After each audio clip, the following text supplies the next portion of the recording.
lobby. Ada yang sampai 23 tahun menanti terkait dengan pemekaran. Kita terlalu indah dalam kedunguan, terlalu nyaman. Saya sepakat seperti tadi bahwa hari ini mungkin bukan lagi rekomendasi, tapi tuntutan. Berupa tuntutan yang kita akan keluarkan hari ini. Dan saya mohon di akhir tuntutan ini harus ada tekanan.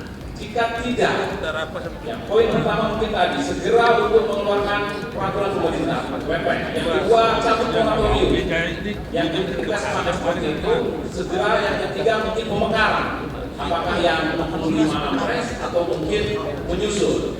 Yang keempat itu harus ada, jika tidak, maka kita harus melakukan aksi besar-besaran. Ini kita dikejar waktu. Biarkan mereka sibuk dengan LPG-nya ataupun pemerintah hari ini untuk bertanggung jawabannya, tapi kita harus tetap fokus sama pemekaran.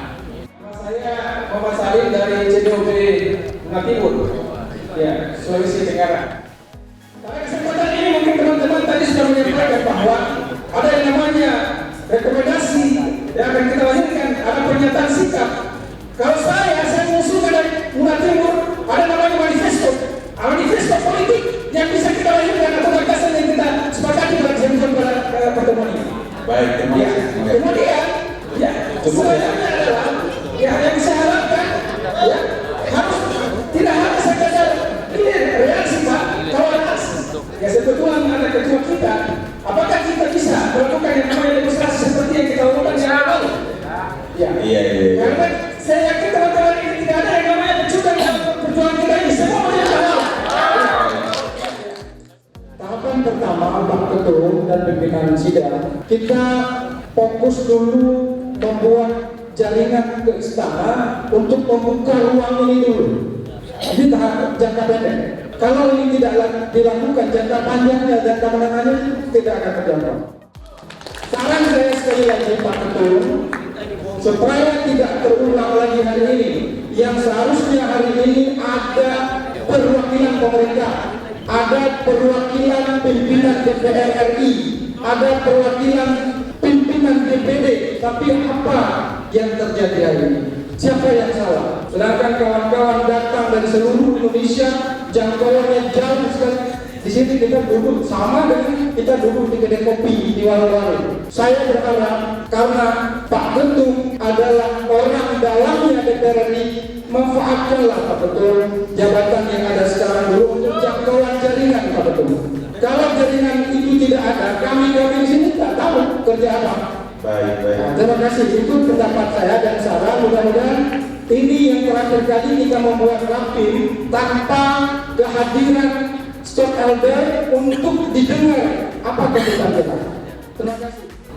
Ada hal penting yang Bapak Ibu juga harus mencatat dengan baik bahwa respon atau pandangan yang di luar Forkonas terhadap Forkonas itu tidak seperti yang Bapak Ibu bayangkan. Kalau ternyata mudah, perjuangan Forkonas ini sejak dulu itu sudah bukan semua. 10 tahun kita berbuat pada ini perjuangan, tetapi yang kita hadapi adalah tembok besar. Pertemuan demi pertemuan, rekomendasi demi rekomendasi, manifesto yang tadi disampaikan itu saya yang membacakan manifesto itu di Nusantara Pak.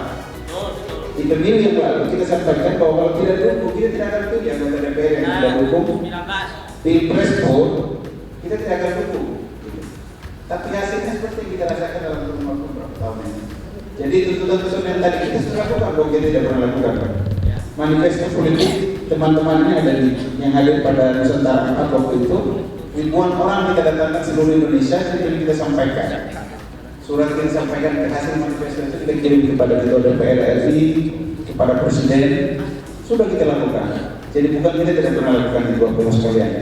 Jadi memang tidak mudah menembus tembok kekuasaan yang sekarang.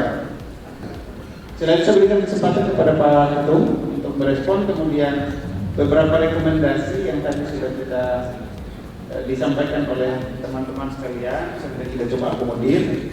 Mudah-mudahan berpoin ini bisa kita tindak lanjut di beberapa waktu ke depan. Terima kasih Bapak Ibu sekalian saya hormati.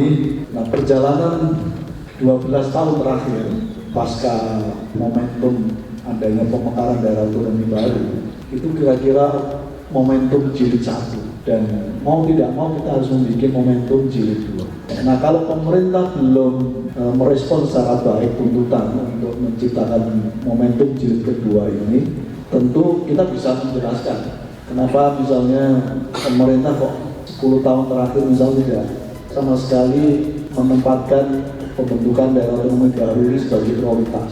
Pada konteks momentum itu, jujur harus diakui Bapak Ibu sekalian, kita butuh perencanaan yang lalu meyakinkan banyak pihak supaya pemekaran jilid kedua ini bisa kita ciptakan sebagai sebuah momentum. Saya merasa pilpres ini bisa jadi momentum. Siapapun nanti pasangan yang kira-kira mau untuk kita ajak bersama-sama menciptakan momentum. Karena satu pasangan calon saya kira sudah selesai menurut saya, karena sudah sampai pada komitmen dituangkan menjadi visi-visi. Tinggal dua pasangan calon lagi, kita akan gerilya ini supaya beliau mau merevisi visi-visi yang sudah diserahkan kepada KPU. Momentum yang kedua ini adalah meyakinkan Pak Jokowi. Rekomendasi itu nggak usah banyak-banyak, saya kira cukup 2 hal saja. Rekomendasi untuk pemerintahan hari ini dan rekomendasi untuk kepemimpinan 5 tahun yang akan datang.